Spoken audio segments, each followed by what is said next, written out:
Nó mang đi uống rồi này. Ra này to. Ra này.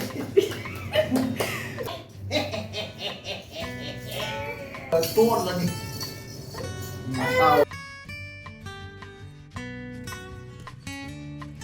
Kariyo nang mani khalo. Siga lai re mana no na piri se tamiski. Mai so hunde ne.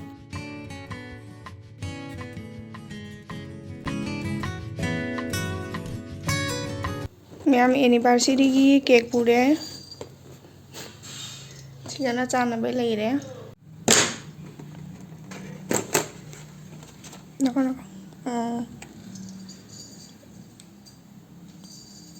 My design check kay design no. Butterscotch. Hi. Hi. Hi Toro. Cake siga lai re. Cake se phajai design. My birthday la log bada. Mayam ko cake se mana gari da purak pada khara di pai. Sorry, hi naman. Kalay na pa. Do se ga side. Do se. Tangka. Natin siya may design. Nati design nati. Nang kay no taw bada pu kinang pai ga le son. Kisu kai de da ja.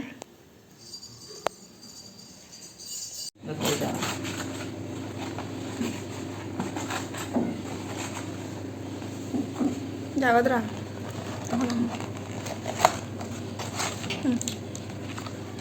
Chalo thieng rồi. Dar.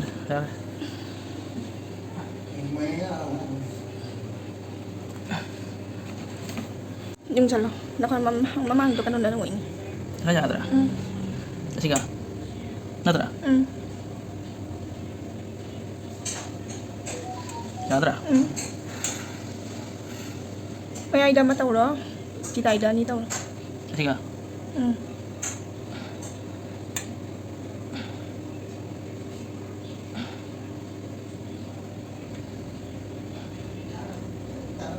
Maya masiki cake se jerum jau da bani papa mama oi jerum cha da bani na bire aduga sigana mapa macha lai kare khoi ji cake kang na ba tawrani. Nó mang đi uống rồi này. Ra này to. Ra này.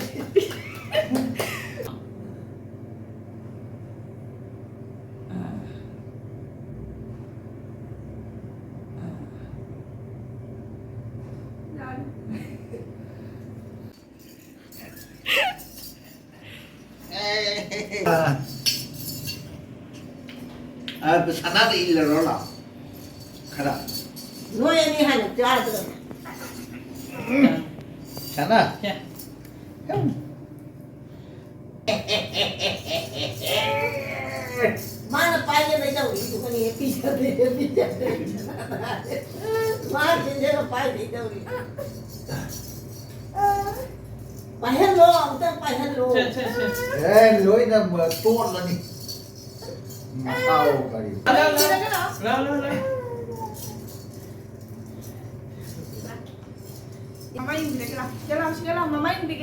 Maya ma khoi ji che ko cake se kakna loina chana re mama papa oi da su inna doegi ko khoi na anniversary tawri se ko andak na chahi ahum pha ba gi ne ba adugi khoi se adum family adum tawre mi ga kalam da kaudare adum piktak na adum tawre ado ngasi se ko khoi mapanda koi ba chat ke khalam bani ado magi suti phangdabagi maram oiduna ngasi se mapanda koi ba chatare jumda adum tawre aduga heng se ko khoi koi ba chakani aduga mafam do kadai da no haibado adum miam da su khanga jarake jengo hangto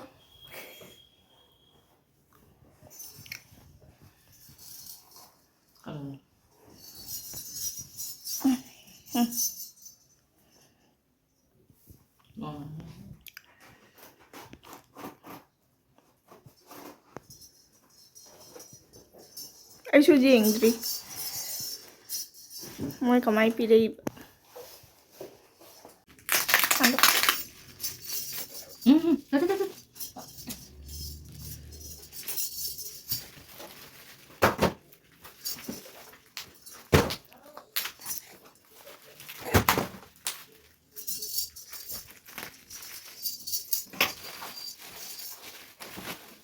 Kamai nó bụi cái khăn điện ngoài.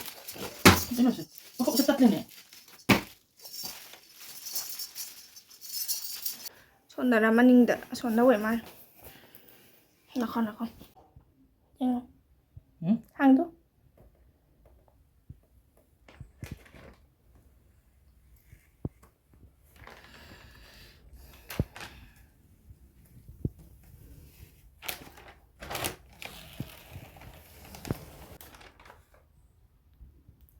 Luhongbay photo. Ma'am ko ay na ako ay nigi luhongbay photo siya ay na mangwanda pide. Haidi ay na kadi pisino ay na di kalambani. Ado last photo frame siga ay na tare. Ako ay nigi ko photo walda namnabagi smanigi siya laita ba ko aduna si siya ay na pide mangwanda. Kaino da? Inge? गाड़ी चापी की वही जा रहे देंगे ना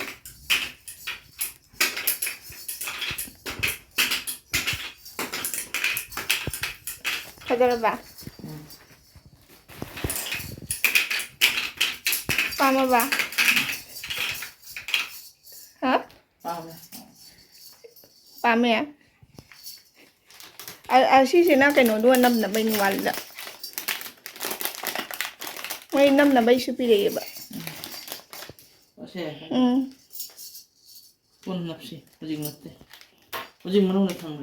Ma'am ko mana ne aigi handak siya anniversary sida mana ingonda karipi haibado ma'am daw charake ado asigi asiga leire mana no na piri se akogi chain dumaina ko chain dumai tauba doigi chain do haidi design budi jauri ba plain budi natabane ado miyam do charake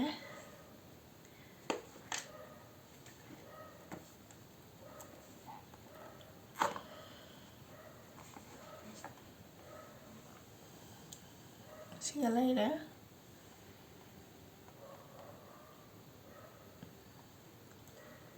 siga maca budi kukum na mai design si jauh bani ba kita tahu nanya asigana kaino leire kogi kaino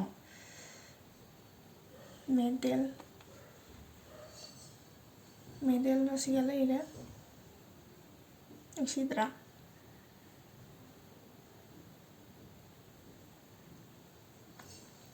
si chain sina kaino ne ba koi sanaga kainoga golga petiniamga adoigi mana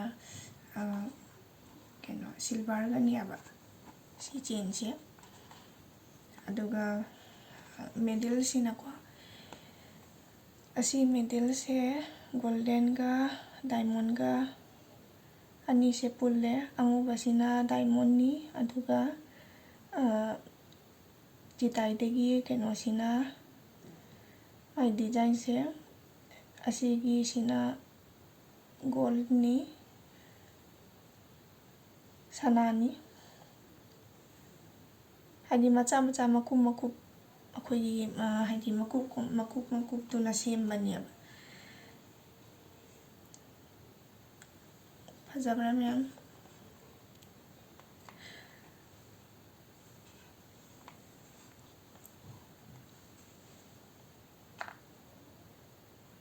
medal se asigi masa kaino asigi jarum bani ado ina punna dum hapsan bide titan gi